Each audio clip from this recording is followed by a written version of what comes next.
আজকের তারিখ হচ্ছে 12ই সেপ্টেম্বর 2024। এখন বাজে সকাল 8:15। তো আজকে যখন সকাল 5:36 বাজে তখন আমার ফোনে হঠাৎ করে একটা ফোন আসে আমার মায়ের। শুনলাম মা বললো বড় মা মারা গেছে। বড় মা আজকে মোটামুটি 2020 সালের জানুয়ারি থেকে বিছানাগত বললেই চলে, মানে খুবই কষ্ট পাচ্ছিল। আর এই গত 3 মাস ধরে তো যে কষ্টটা পাচ্ছিল সেটা আর বলার নয়, মানে পুরো গায়ে ঘা হয়ে গেছিলো পুরো, মানে সেই যখন সামনে যাচ্ছি মুখটা শুধু ঠোঁটটা ফুলছে আর চোখগুলো ছলছল করছে, আর সেই বাচ্চারা ফুপিয়ে কাঁদলে যেমন হয় ঠিক সেই রকম একটা, মানে পুরো মুখে যে পশ্চারটা ঠিক সেরকম, মানে দেখে ফিল করতে পারি যে কতটা কষ্ট ভুগছে।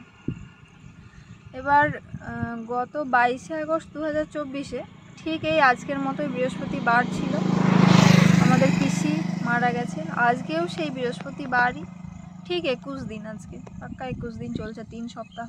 মানে একটা বৃহস্পতিবারে পিসি মারা গেছে, তারপরে একটা বৃহস্পতিবার গেছে সেটা 7 দিন ছিল, তারপরে আরেকটা বৃহস্পতিবার গেছে সেটা 14 দিন ছিল, আজকে তারপরে 21 দিনের মাথায় আজকে আবার বড় মা চলে গেল। মানে আমার এই এত বছর বয়সে মানে জ্ঞানও তো এরকম দুজন মানুষকে চোখের সামনে চলে যেতে দেখলাম। কি হয়, মানে যখন ছোট ছিলাম দেখেছি, মানে আমার বড় মা যিনি হাজব্যান্ড, মানে আমার বড় বাবু, আমার তখন 3.5 বছর বয়স, তখন দেখেছি মারা গেছে, সেই চৌদল্লা খাটে করে সব নিয়ে যাচ্ছে, পড়াচ্ছে, শ্মশানটা দূর থেকে দেখা যাচ্ছে, সেসব দেখেছি। তবে সেই ভেতর থেকে কোনো ফিল তো হয়নি, ছোট বাচ্চা ছিলাম। এবার এই যে পিসি মারা গেল, পিসিকেও দেখেছি কীরকমভাবে কষ্ট পেয়েছে। পিসি তো মাত্র 7 দিন কষ্ট পেয়েছিল, আর বড় মা তো এই 4 বছর মানে পুরো বিছানাগত। প্রথম কী হতো, রুমটা থেকে বাইরে বেরোতে পারতো একটা চেয়ারের ওপর ভর দিয়ে, বেরিয়ে নিজে স্নান করতো, নিজে হাতে খেত, একটু মানে নিজেই বাইরে বেরোতো চেয়ারের ওপর ভর দিয়ে। তারপরে ধীরে ধীরে আবার যখন আরেকবার বড় মা পড়ে গেল খাট থেকে, তখন আর বেরোতে পারতো না, তখন কোমরের এখানে একটা হাড় ভেঙে গেছিলো, তখন বেরোতে পারতো না, রুমের মধ্যেই থাকতো। তবে হাঁটা চলা না করতে বলে কথা টথা বলতে পারতো, সেন্স পুরো প্রচুর। ইভেন আমি যখন আগের সপ্তাহে মানে 14 দিন আগের কথা বলছি, দেখা করতে গেছি, আমাকে বলছে এখনও তুই শাখা পড়িসনি, শুধু পলাটা পরে আসছিস, মানে এই সেন্সটা তখনও কাজ করছে। তো এই গত সপ্তাহে যখন দেখা করতে গেছি, আজ বৃহস্পতিবার তো গত শুক্রবারের কথা বলছি, সেদিন আর কোনো সেন্স নেই, মানে চোখ পুরো বন্ধ।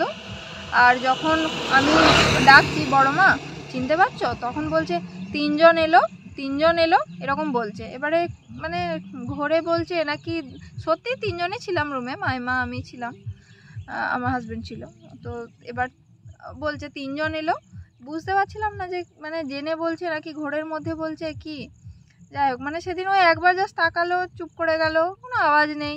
সেই জল খাবে বড় মা, সেই জলও মুখ তো খোলেই না, এরকম আর কি, এই চলছিল।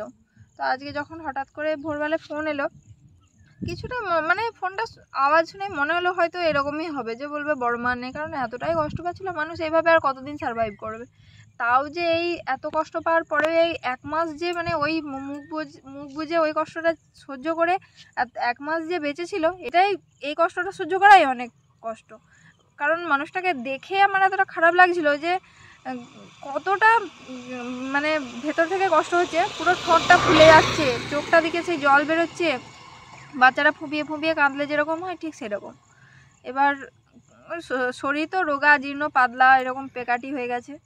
আর এই গত শুক্রবার যখন দেখতে গেছি, দেখছি পাগুলো খুব ফুলে গেছে, মানে একদম পুরো সেই রক্ত চলাচল হয়নি, পুরো পা ফুলে গেছে, পুরো হাত টাত ফুলে গেছে, এইগুলো পুরো ঘা হয়ে গেছে, মানে এতটাই ঘা হয়ে গেছে যে ভেতরে যে মানে পিঠের দিকটা তো পুরো বেডের সাথে লেগে আছে। এবার যখন মামিমা ওরা মানে পরিষ্কার করবে বা একটু ওই যে কাঁথাগুলো বিছানো আছে সেগুলো চেঞ্জ করবে, তো এত চিৎকার করছে, মরে গেলুম গো, আমার কোমরটা গেল গো, মানে সে ভেতর থেকে কি জোরে চিৎকার করে বলছে। আর পুরো ঘায়ে, মানে এরকম করে যা তুলবে পুরো মাইমা বলছে সেই পুরো মানে ঘায়ে ভর্তি হয়ে গেছে, কোনখানটা ধরবো, এতটা কষ্ট পাচ্ছিল। তো আজকে বলবো বড় মা মারা যায়নি, মুক্তি পেয়েছে, যা কষ্ট পাচ্ছিল সেটা থেকে মুক্তি পেয়েছে। তো আরেকটা জিনিস দেখেছি, আজকে এই যে ওয়েদার, রোদ, পুরো আকাশে বিন্দুমাত্র মেঘ নেই, বৃষ্টির কোনো লেশ নেই। তো পিসি যখন মারা গেল ঠিক তখন দুপুর 12টা 5, এবার তখনও তাই, পুরো রোদ, কোনো কিছু মানে একটু মেঘের ছায়া নেই, এরকম আরও বেশি রোদ ছিল। এই রোদটা যদি দুপুর 12টার সময় হয় যেরকম হয়। তারপরে হঠাৎ করে পিসিকে যখন নিয়ে যাওয়ার সময় হলো, হঠাৎ করে যে এমন বৃষ্টি শুরু হলো, সেদিন আর সারাদিন থামেইনি, কন্টিনিউ বৃষ্টি হচ্ছিল।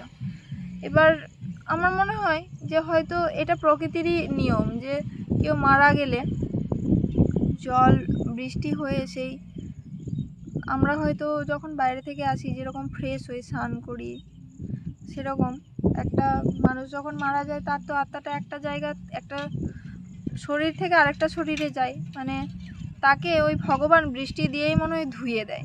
যেমন আমরা স্নান করে ফ্রেশ হয়ে মানে পুরো এটা লাইফ জার্নি বড় মা কমপ্লিট করলো। বড় মার এজ এক্স্যাক্ট জিজ্ঞাসা করা হলো নি, মানে 86-87 এরকমই হবে, 86 কি 87 হবে, তো দাদুকে জিজ্ঞাসা করলে এক্স্যাক্ট বলে দেবে। তো এই 86 বছরের একটা লাইফ জার্নি কমপ্লিট করলো। তবে বলবো আজকে বড় মা মারা গেছে নয়, বড় মা মুক্তি পেয়েছে। এই যা কষ্ট পাচ্ছিল, মানে এই 4 বছর ধরে কষ্ট তো পাচ্ছিলই, কিন্তু এই রিসেন্ট মানে নিজের চোখে দেখলাম যে একটা মানুষের প্রাণ বেরিয়ে যাওয়া মানে কীরকম। মানে আমি হয়তো আগে ভাবতাম যে যেরকম সুস্থ স্বাভাবিক মোটা সোটা এরকম শরীর আছে সেটাই হয়তো দুম করে মারা যাবে, এরকম নয়। মানে একটা প্রাণ বেরোনোর জন্য একটা শরীর থেকে সেই শরীরটাকে কতটা জীর্ণ শীর্ণ রোগগ্রস্ত হতে হবে তবে প্রাণটা বেরোবে। পিসির সময়ও দেখলাম, মানে পিসি তো এরকম পুরো সে একদম সে শুধু কঙ্কাল আর কিছু ছিল না। বড় মাও সেরকম দেখছি, বড় মা কি মোটা ছিল আগে, মানে প্রায় 90 কেজি বোধহয় ওজন ছিল, মানে মোটা সোটা লম্বা ছিল। তো সেটা ধীরে ধীরে কমতে কমতে আজকে কত কিলো হবে, হয়তো 30 কিলো যদি হয় তাও হবে না, এরকম মানে সেই জীর্ণ শীর্ণ হয়ে এসে আছে। আর দেখছি পাগুলো খুব ফুলে গেছে। আমি যখন আজকে আসার সময় পাগুলো হাত দিলাম, দেখছি যে খুব পাগুলো ফুলে আছে, মানে রক্ত চলাচলটা একদমই আর হয়নি। আর পুরো বডিতে ঘা হয়ে গেছে, হাত টাতগুলো ঘা হয়ে গেছে, পিঠের এখানে মানে যে জায়গাগুলো চাপ পড়ে সারাদিন তো পুরো বিছানার মধ্যে শুয়ে কেটেছে, তাহলে পুরো যে জায়গাগুলো চাপ পড়েছে সেগুলো সব ঘা হয়ে গেছে। লাস্টে তো 2-3 দিন খেতেও পারছিল না, লিকুইড একটু একটু করে মুখের মধ্যে দিচ্ছিল। আগে কী হচ্ছিল, বেদানা দিলে বেদানার বীজ অবধি চিবিয়ে খাচ্ছিল, মুড়ি ভাত সব চিবিয়ে খাচ্ছিল, লিকুইড করতে হয়নি।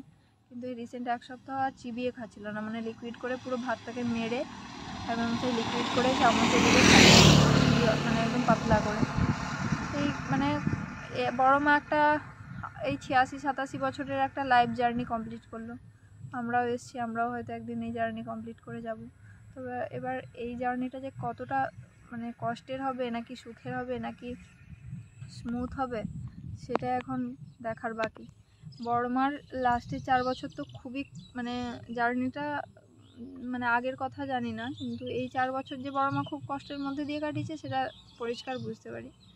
আর গত সপ্তাহে যখন গেছি তখন তো দেখে মানে এত খারাপ লাগে। 87 বছরের যে লাইফ জার্নি, আর এই যে তখন তো আমি ছোট ছিলাম, বড় মার মানে আজ থেকে আমার জন্মের পর অতটা বোধ শক্তি তখন থাকেনি। আমি যখন থেকে বড় মাকে দেখেছি বা এই বিগত যে 4 বছরের কথা বলছি, এই বড় মা যে এতটা কষ্ট পেয়েছে, এর থেকে বলবো একটা শিক্ষাই লাভ করেছি যে এখন যতদিন শরীরে ক্ষমতা আছে, শক্তি আছে, কাজ করার মতো সামর্থ্য আছে, নিজের কাজ তো নিজে করবই, প্লাস নিজের যে পরিসর সেখানের মধ্যে থেকে যেমন নিজের কাজ ছাড়াও অন্যের কাজও আমি করে দিতে পারি, সেই সামর্থ্যটা রাখতে পারি।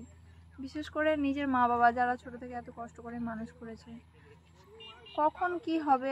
আমি আগে ভাবতাম যে আমার টাকা পয়সা নাই তাহলে আর কি করব, হয়তো পরে টাকা পয়সা হলে তখন এটা একটা করব, বিরাট মা বাবা সব পূরণ করব, একটা বাড়ি করব, গাড়ি করব। কিন্তু সে এখন কখন হবে কি হবে, আজকে কি বসে থাকবো, এরকম ব্যাপারটা নয়। নিজের পরিসরের মধ্যে যতটুকু যা আছে সেই দিয়েই যতটা পারা যায় চেষ্টা করতে হবে। এবার আবার অনেক সময় আমি এটা ভাবতাম যে ওদের অত টাকা আছে তাই অত করছে, আমার তো আর টাকা নেই, আমি যে এসব করতে যাব। কিন্তু নেই ভাবাটা ভুল, এটা অ্যাচিভ করতে হবে।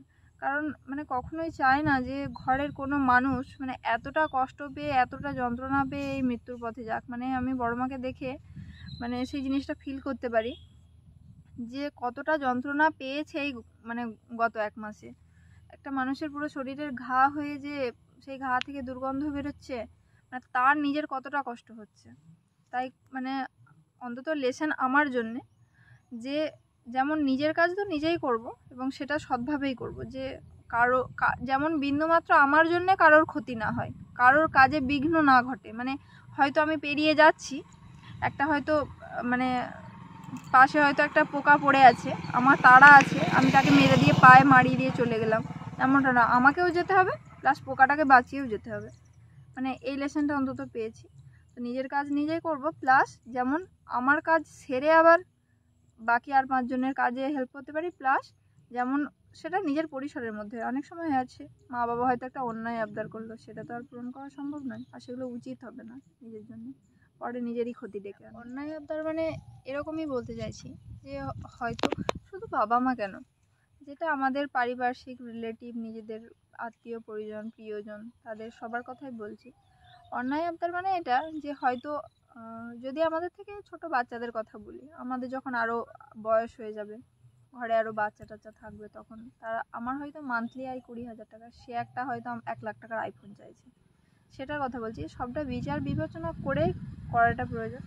এবারে আমার আয় এখানে 20,000 টাকা, সে চাইছে 1 লাখ টাকার একটা আইফোন, মানে আমাকে হয় ব্যাংকে লোন করতে হবে, আর না হলে কারোর চুরি করে আনতে হবে। মানে এটা বিবেচনা করতে হবে যে আমি তো চুরি করতে পারবো না, আর ব্যাংকে লোন করলে আমার মেটানো সম্ভব নয়, তাহলে সেটা হচ্ছে আমার কাছে একটা অন্যায় আবদার। হ্যাঁ, সেটা তার শখ, যেতেই পারে, কিন্তু সে যদি সেখান থেকে বলে না আমি ঘরে থাকবো না, আমি গলায় দড়ি দিয়ে মারা যাব, আমি বাড়ি থেকে চলে যাব, তো বাবা তুমি তাই করো, আমার কিছু করার নেই। কারণ আমি না লোকের চুরি করে আনতে পারবো, সেটা আমার জন্যে পসিবল হবে না, কারণ সেইটা দুষ্কর্ম হবে, সেই কর্মের ফল আমাকে ভুগতে হবে, প্লাস সেই বাচ্চাটিকে তো ভুগতে হবে। আর যদি আমি ব্যাংকে লোন করি, আমার পক্ষে এই মুহূর্তে মেটানো পসিবল নয়, তাহলে আমাকে বাধ্য হয়ে এটা অন্যায় আবদারই লাগবে আমার কাছে। এবার বাবা মা হয়তো ভাবলো, পাশে কেউ হয়তো একটা বাড়ি বানাচ্ছে, তাকে আমার মান্থলি আয় 20,000 টাকা, তাকে ধার দেওয়া হবে 30,000 টাকা। তো আমি কোথা থেকে, মা বাবা বললো ওরা আত্মীয় হয়, ওরা চাইছে দিতে হবে, কিছু করার নেই, মান সম্মানে পড়ে যাব, তো রাখো তোমার মান সম্মান, এখানে আমার কিছু করার নেই। এই ব্যাপারগুলো বলছি আর কি। সবটা বিচার বিবেচনা করে করাটাই প্রয়োজন। মানে এমন নয় দুম করে চাইলো বলেই দিয়ে দিতে হবে বা করে দিতে হবে, অবশ্যই একটু ভেবে নেওয়া প্রয়োজন। এখানে আরেকটা বিষয় আছে, হয়তো আমার সেভিংস আছে 20,000 টাকা কি 30,000 টাকা, আর ওই যে ব্যক্তিকে দেবো তারও প্রয়োজন হয় 30,000 টাকায়, সেখানে আমি একটু বিবেচনা করে দিতেই পারি। তবে হ্যাঁ, এখানেও আবার একটা বিষয় আছে যে আমি যে তাকে দেব, সে আদৌ সে দেওয়ার যোগ্য কিনা, সেটাও একটু বিবেচনা করতে হবে। অনেক ব্যক্তি আছে দেওয়ার যোগ্য নয়, আমার কাছে সেভিংস থাকতেই পারে, কিন্তু সেটাও সে সুপাত্র কিনা সেটাও দেখতে হবে, যে দেওয়ার সে যোগ্য কিনা। যদি দেওয়ার যোগ্য হয়, তার পূর্বকৃত কর্ম আমাকে একটু ভেবে দেখতে হবে। যদি দেওয়ার মতো হয়, হ্যাঁ অবশ্যই দেবো, আমার পরিসর থেকে যতটা সম্ভব আমি সাহায্য করব, কারণ আমি যদি তাকে সাহায্য করি, অপরপক্ষে সাহায্য আমারই হবে, মানে সেই পূর্ণফল আমারই থাকবে। আর যদি সে দেওয়ার মতো মানে সুপাত্র নাই হয়, তাহলে দরকার নেই। যেমন আমার সাথেই মানে গত বছর 2023 সালের কথা বলছি, একটা ঘটনা ঘটেছিল। আমাদের এক কাজের মাসি ছিল, কাজের মাসি আমার মানে ধার চেয়েছি, তাহলে 10,000 টাকার থেকে দিয়ে দেওয়া হলো। এবার আমি তখন তো না জেনে দিয়েছি, জানি যে মানে দিয়ে দেবে। এবার সে এত ফ্যাসাদে ফেলেছে, বলছে আজ নয় কাল, কাল নয় পরশু, প্রথমে বলছে 2,000 দেবো, তারপরে আর 2,000 দেবো। মানে তখন তো মাথায় মানে রাগ উঠে গেছে, কিছু বলারও নেই। মানে এটা ভেবে নিতে হবে যে আমি যে টাকাটা পে করছি, আমাকে ও প্রথম কথা দেবে না, সে ভালো মানুষই হোক কি খারাপ মানুষই হোক, আগে এটা মাথায় ঢুকিয়ে নিতে হবে যে সে দেবে না। তারপরে যদি ভাগ্য ভালো হয়, তার কর্ম ভালো থাকে, আমার কর্ম ভালো থাকে, সে ফেরত দেবে।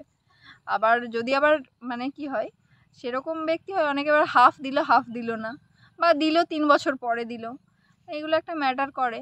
তো পুরোটাই হচ্ছে যে পর্যবেক্ষণের উপর নির্ভর করছে, যাকে আমি দিচ্ছি, যাদের সাথে ডিল করছি, যাদের সাথে আছি, তাদের নেচারগুলো একটু পর্যবেক্ষণ করে নেওয়াটা প্রয়োজন, যে কার সাথে কথা বলছি, তার মোটিভটা কী আছে, আমাকে সে যখন প্রপোজালটা দিচ্ছে সে কিভাবে দিচ্ছে, মানে তার নিড কতটা। অনেক সময় হয় আমার ভীষণ আর্জেন্সি আছে, হয়তো মানে এমন করে ভান করলো, কিন্তু গিয়ে হয়তো সে ড্রিঙ্ক করবে বা আলাদা জায়গায় গিয়ে নেশা করতেই পারে। আবার অনেক সময় কি হয়, হসপিটাল কেস হয়, এমার্জেন্সি কেস হয়, ডাক্তার দেখানোর কেস হয়, সেক্ষেত্রে অবশ্যই থাকলে বলবো যে দিয়ে দেওয়াই বেটার। কারণ যদি তার সেই টাকায় যদি একজন মানুষের প্রাণ বাঁচে, সেখানে 2,000 টাকা যদি চলেও যায় তো যাক, সেটা নিয়ে কোনো ম্যাটার নয়।